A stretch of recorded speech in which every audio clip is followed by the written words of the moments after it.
Alors bonjour, je m'appelle Dominique Mailloux, je suis le président du Club canadien de Toronto. Alors pourquoi Relève Théo à Relève ON?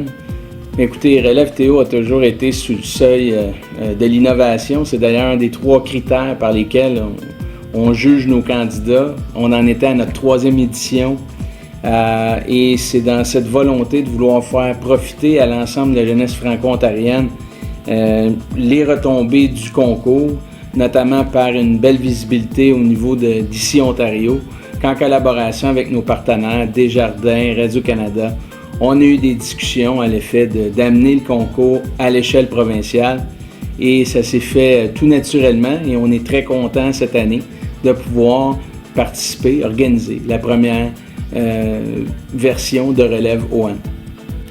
Alors, Relève ON, c'est un concours dont la particularité est de s'adresser à l'ensemble des franco-ontariens, franco-ontariennes de 40 ans et moins. Alors, c'est certain qu'en termes d'organisation pour notre équipe, ça posait tout le défi d'aller rejoindre les jeunes dans l'ensemble des régions de l'Ontario français. Oui, alors c'est certain, en termes de défis logistiques, il ne faut pas minimiser, quand même on parle seulement d'une 3e année d'existence, alors d'amener un concours comme Relève Théo à l'ensemble de l'Ontario, à l'échelle provinciale. C'est certain qu'en termes de public cible, on parle qu'on a multiplié de par beaucoup. Dans le fond, le nombre de gens auxquels on s'adressait et ça s'est répercuté dans le nombre de candidatures.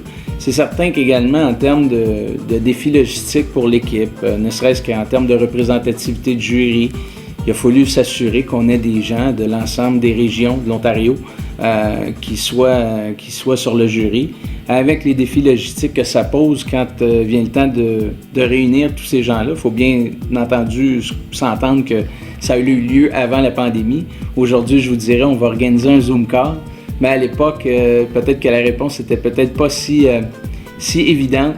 Alors, oui, alors le fait d'amener ça à un autre niveau, ça a posé certains défis logistiques. Je pense que ça relève également le niveau de compétition entre les différents candidats et bien humblement, je pense que ça rehausse également le prestige de l'opération. Alors, c'est bien entendu, la COVID-19 n'a pas épargné le Club canadien, n'a pas épargné Relève ON.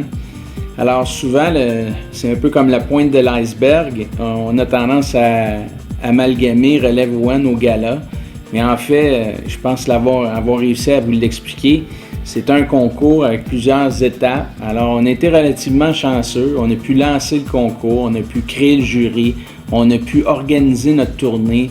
Tout ça avant la pandémie. Bien entendu, on a été malheureusement dans l'impossibilité de tenir notre gala au mois d'avril 2020 tel que c'était originellement prévu. En lieu et place, on a plutôt, grâce au concours de Radio-Canada, remplacé le tout par différentes tables rondes qui se sont étalées au printemps avec nos finalistes. Question de les mettre de l'avant. Et donc de garder un peu le momentum de l'initiative du concours dans la population. Et ça culmine tout ça par notre gala qui sera virtuel le 1er octobre prochain. Il y aura une petite cérémonie de visionnement en direct pour nos partenaires, pour les finalistes qui se déplaceront. Bien entendu, en tout respect des règles sanitaires, mais le gala fera l'objet d'une web émission. Je vous invite d'ailleurs à syntoniser les ondes de Radio-Canada le 1er octobre prochain à 19h pour le gala Relève ON 2020 qui aura lieu de façon virtuelle cette année. Alors, en termes de suite, c'est une bonne question. Les conditions étant ce qu'elles sont, c'est certain que ça crée des enjeux pour pas seulement le Club canadien, mais pour l'ensemble des organismes sans but lucratif qui œuvrent auprès de la francophonie ontarienne. Ceci étant dit, on est une équipe qui est déterminée. On a la chance de pouvoir compter sur des partenaires qui sont également très loyaux et très déterminés également. Alors, on a l'intention de lancer sans plus t'attendre l'édition 2021, qui sera la deuxième édition des prix Relève ON. On espère bien, pour l'occasion, pouvoir répéter l'expérience de l'an dernier et retourner dans l'ensemble des régions de l'Ontario français à la rencontre de cette belle jeunesse et en espérant que les conditions seront telles qu'en 2021, nous pourrons organiser un gala, cette fois-ci en présentiel, mais dans tous les cas, il ne faut pas exclure, en fait, il y aura une édition 2021, une deuxième édition de Relève ON. Alors, le Club canadien de Toronto célèbre cette année son 35e anniversaire. C'est pas rien quand on parle d'organismes franco-torontois. Alors, on a l'intention de célébrer ça de façon importante. Ça a d'ailleurs déjà commencé. On s'est donné une nouvelle entité visuelle. On parle également d'un thème, 35 ans de rayonnement francophone à Toronto. Alors, c'est quelque chose qui va nous accompagner au cours des prochains mois.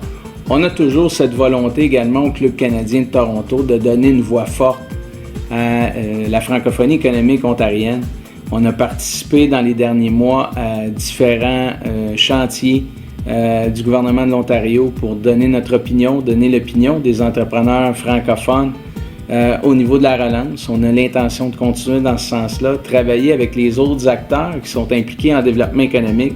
Je pense entre autres à la Société économique de l'Ontario. Je pense également au regroupement des gens d'affaires de la capitale nationale. Donc, on a l'intention de continuer à travailler avec ces groupes-là et faire entendre la voix des entrepreneurs francophones à Queen's Park.